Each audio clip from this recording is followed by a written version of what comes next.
Ketika lo punya pasangan ya, pastikan pasangan lo itu tidak pernah merasa minder sama lo, tidak pernah merasa tersaingi. Itu yang paling sehat ya. Tapi kan kita nggak bisa tahu kan batin dia seperti apa kan. Nah makanya lo perlu healing, dia pun perlu healing gitu. Kalau bisa sebelum menikah lo tanya ke dia, lo suka ada perasaan minder nggak kalau misalnya pasangan lo nasibnya lebih baik daripada lo, rezekinya lebih bagus daripada lo, dan lain-lain gitu kan. Kalau misalnya dia lebih populer daripada lo ada perasaan iri nggak?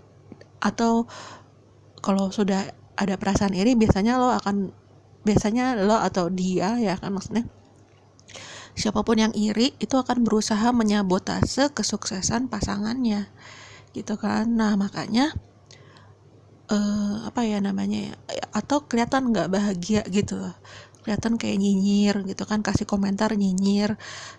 Terus apalagi ya, pokoknya tatapannya tuh kayak matanya diputer-puter ketika lo ngomong, kayak ngerendahin gitu kan. Itu sudah pasti narsisistik, jadi kekanak-kanakan ya. Secara kejiwaan itu dia kekanak-kanakan, dia belum dewasa, jadi dia masih ada luka di dalam jiwanya, di dalam batinnya. Nah kalau lo sudah healing, lo akan sadar bahwa enggak, gue nggak butuh pasangan yang kayak gitu. Gue butuhnya pasangan yang mendukung gue lahir dan batin ya kan.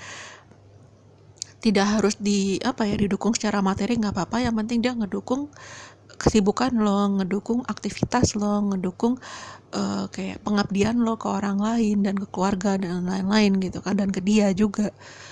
Jadi benar-benar mendukung gitu, bukan menjatuhkan mental lo, bukan menyabotase dari belakang ya kan. Bukan menyabotase hidup lo, rezeki lo, bukan mengisolir lo dari keluarga, dari teman-teman dan lain-lain gitu kan. Jadi tidak ada perasaan kecil hati di diri dia. Itu yang perlu lo cari dari pasangan lo. Lo punya nggak perasaan kecil hati sama orang lain gitu kan, sama kakak adik atau apa? Merasa perlu bersaing nggak dengan orang-orang terdekat lo gitu kan. Sebagian besar cowok itu akan merasa perlu bersaing ya, sekalipun dia empath ya, karena terbiasa dengan lingkungan seperti itu, terutama cowok ya, sudah terbiasa dan terlatih untuk berpola pikir gue tuh mesti bersaing. Tapi kalau lo sudah masuk ke spiritualitas dan lo ketemu sama para empath ya, yang mereka tuh fokus sama dirinya masing-masing. Kalaupun mereka bersaingnya sama diri mereka sendiri, nggak sama orang lain gitu kan. Justru mereka saling belajar dari sesama mereka yang lebih bagus, yang lebih sukses, yang lebih berpengetahuan luas gitu. Itu, dan nggak ada perasaan iri dan dengki gitu kan. Maksudnya mungkin ada ya, mungkin nanti akan ada yang kayak kesannya pede banget ya ngomongin gini kesuksesan dia gini-gini. Tapi emang kalau sudah di level paling atas nih healingnya, dia pasti pede karena dia sudah jadi diri sendiri, dan lo nggak perlu iri dan dengki sama dia karena itu proses perjalanan hidup yang sulit buat dia sebenarnya. Lo kan nggak tahu, lo cuma tahu hasil akhirnya, tapi lo nggak tahu proses perjalanannya 99% itu menuju kesuksesan, menuju dia saat ini itu berat gitu kan. Lo nggak tahu itu, dan lo nggak ngebantuin gitu kan. Jadi kalau misalnya ada orang-orang yang sudah menemukan jati dirinya, lo nggak bisa lagi iri dan dengki ya, karena bisa jadi dia perjuangannya luar biasa gitu. Nggak bisa iri dan dengki lah pokoknya, nggak bisa, maaf ya. Jadi intinya lo cari pasangan yang sudah menemukan jati dirinya, sudah selesai dengan dirinya. Kenapa ini yang terus menerus gue tekanin?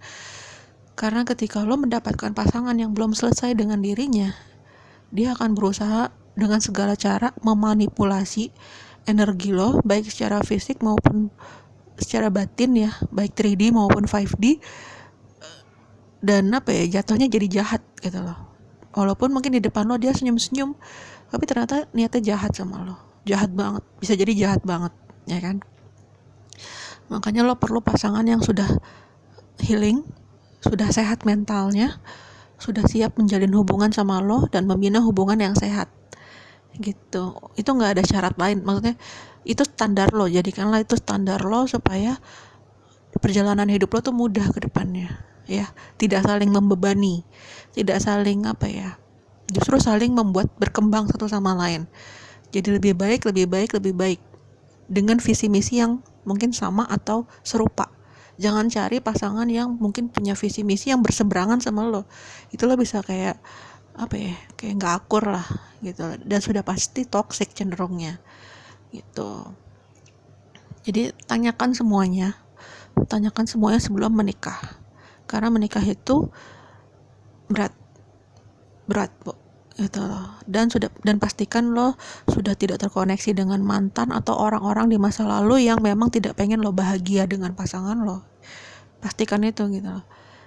Dicek semuanya dan jalani hidup berdua ya. Jangan terpengaruh sama pendapat siapapun selain yang profesional ya, katakanlah psikolog atau psikiater atau konselor pernikahan yang memang mumpuni di bidangnya, dan mungkin nanti ada ahli agama yang bisa ngebantu lo dari perspektif agama tuh seperti apa gitu kan, dalam menjalani hubungan yang sehat ya kan.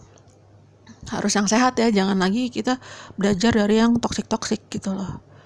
Dan ini perlu waktu, perlu kemauan untuk belajar sepanjang masa.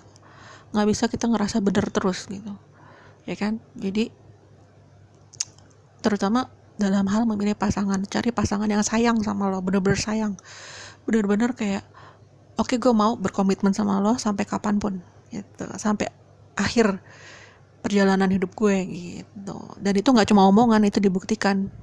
Dan lo juga perlu melakukan hal yang sama ke dia ketika dia berani berkomitmen seperti itu.